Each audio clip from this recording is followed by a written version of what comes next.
एक बार मेरा एक जर्मनी के प्रोफेसर के साथ बहस हुई थी भारत और जर्मनी के बारे में। वो जर्मन प्रोफेसर, आज से 10 साल पहले की ये घटना मैं आपसे बयान कर रहा हूँ। एक जर्मनी के प्रोफेसर का मेरे साथ झगड़ा हो गया इस बात के लिए कि जर्मनी महान कि भारत महान। तो वो कहता था मेरा देश महान जर्मनी, मैं कहता था मेरा देश महान भारत। तो हम दोनों ने अपने झगड़े का निपटारा करने के लिए, फैसला करने के लिए एक सूत्र बनाया, फॉर्मूला बनाया। तय तो करना है किसका देश महान, या तो जर्मनी या तो भारत।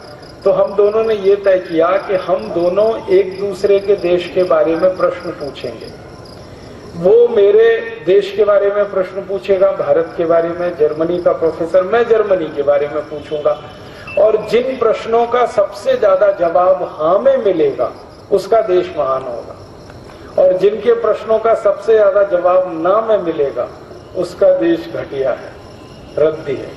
ऐसे करके हम दोनों ने एक सूत्र शुरू हुई। तो पहले वो उसने कहा कि तुम पूछो, मुझसे कहा कि तुम जर्मनी के बारे में पूछो।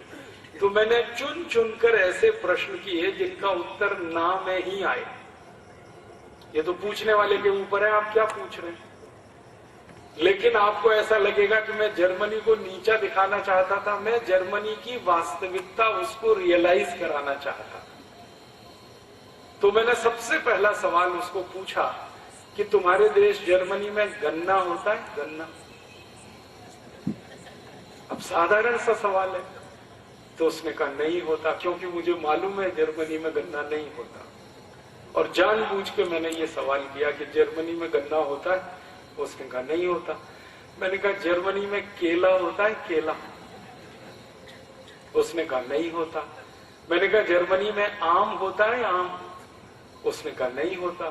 फिर मैंने कहा जर्मनी में संतरा होता है? संतरा। उसने कहा नहीं होता। फिर मैंने कहा जर्मनी में मौसम्मी होती है? मौसम्मी। उसने कहा नहीं होती। थोड़ी देर में वो बौखला गया, क्योंकि हर जवाब ना ना ना ना। तो उसने थोड़ी देर में मुझे कहा, मिस्टर राजीव दीक्षित, मेरे जर्मनी में कोई मीठी चीज पैदा नहीं होती, अब आगे पूछो। तब मैंने उसको कहा अच्छा दूसरा सवाल है मेरा। मैंने कहा जर्मनी में पालक होता है? पालक। क्योंकि पालक मीठा नहीं है। तो उसने कहा नहीं होता। फिर मैंने कहा जर्मनी में मेथी होती है? मेथी। उसने कहा नहीं होती। मैंने कहा जर्मनी में मूली होती है? मूली। उसने कहा नहीं होती। फिर मैंने कहा कि जर्मनी में वो होती है इलायची, या जर्मनी में काली मिर्च होती है? ये सब मीठी चीजें नहीं है। थोड़ी देर में फिर बौखला गया। फिर कहने लगा मिस्टर राजीव दीक्षित, हरे पत्ते की कोई चीज जर्मनी में नहीं होती, अब आगे पूछो। अब मीठी चीज कोई होती नहीं, हरे पत्ते की कोई चीज होती नहीं। तो मैंने कहा अब तुम ही बताओ जर्मनी में होता क्या है। तो उसने कहा जर्मनी में एक तो होता है आलू, पोटैटो, और दूसरा होता है प्याज, ओनियन। अब आलू में प्याज मिला के खाओ या प्याज में आलू मिला के खाओ, हमारे पास दो ही चीजें होती हैं। फिर मैंने कहा कि जर्मनी के दुकानों में इतना सारा माल बिकता है, केला भी बिक रहा है, गन्ना भी बिक रहा है, आम भी बिक रहा है, संतरा भी बिक रहा है, तो ये कहां से आता है? तो उसने धीरे से कहा ये सब भारत से आता है। तो मैंने कहा किसका देश महान? तो चुप हो गया, बोला नहीं। उसको रियलाइज तो हो गया कि भारत देश महान, लेकिन उसने मुंह से नहीं बोला। मैंने कहा इसको मुंह से ही बुलवाना है अभी थोड़ी देर। और ये बहस हमारी कई लोगों के सामने हो रही थी। मैंने कहा अब तुम्हारा नंबर है, तुम पूछो भारत के बारे में। तो वो थोड़ा फंस गया, उसने वही सवाल पूछना शुरू किया जो मैंने पूछे थे। उसने कहा भारत में गन्ना होता है? मैंने कहा भैया उत्तर भारत, दक्षिण भारत, पूर्वी भारत, पश्चिम भारत, मध्य भारत, पूरे भारत में गन्ना होता है।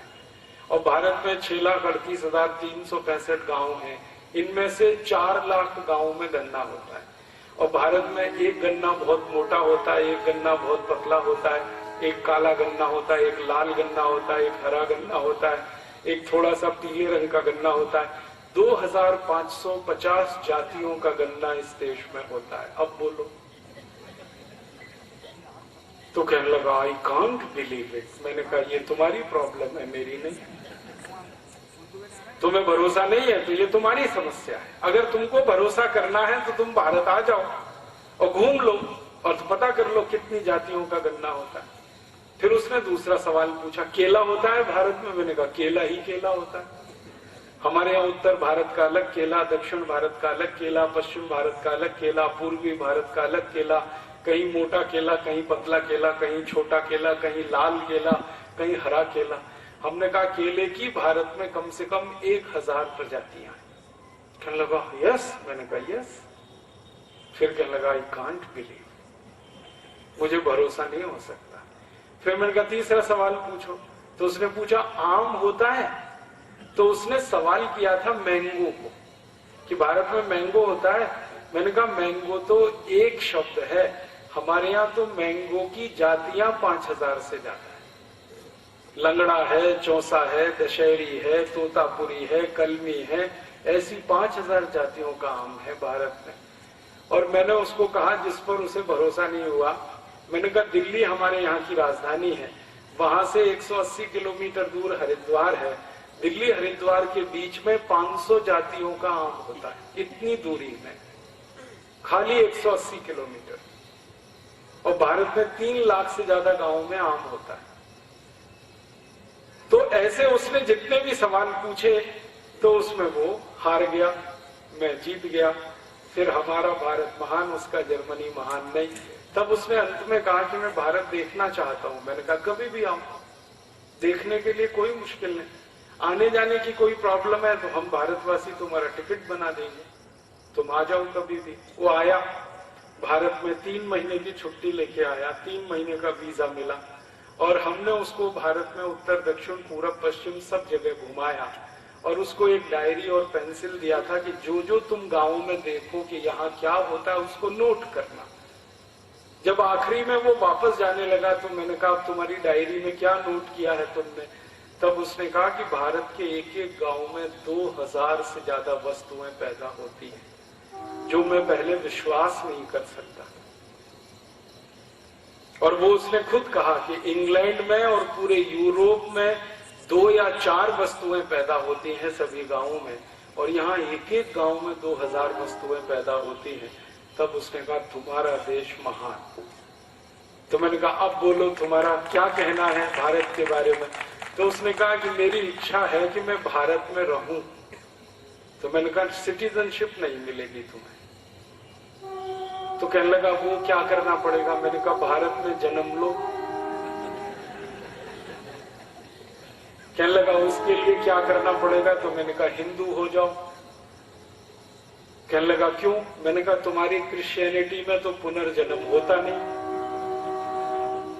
तुम तो ईसाई हो ना, और ईसाइयत में पुनर्जन्म होता नहीं। पुनर्जन्म तो इस्लाम में भी नहीं होता। पुनर्जन्म तो सिर्फ सनातन भारतीय जो मान्यता है इसमें होता है। फिर थोड़ा झगड़ा करने लगा वो, तो मैंने उसको शांत किया कि भैया तुम्हारे ईसा मसीह को अभी तक पुनर्जन्म नहीं हुआ, तुम्हें कैसे हो जाएगा? तुमको अगर भारत में जन्म लेना है तो हिंदू हो जाओ।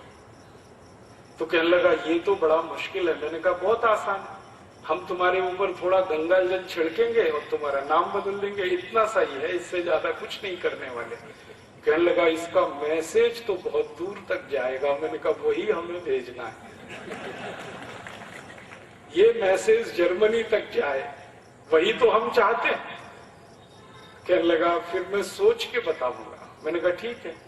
फिर जाते जाते वो यही कह के गया कि मैं जीसस से प्रार्थना करूंगा कि अगला जन्म भारत में मिले। मैंने कहा वो प्रार्थना तुम्हारी नहीं स्वीकार होगी, क्योंकि ईसाइयत में पुनर्जन्म होता ही नहीं है। पुनर्जन्म वाली एक ही दुनिया में सभ्यता है जिसको हम भारतीय सभ्यता कहते हैं। ये भारत की विशेषताओं में से एक है। मैंने कहानी के माध्यम से आपको कई चीजें बता दी कि भारत में बहुत कुछ ऐसा होता है जो दुनिया में कहीं नहीं होता।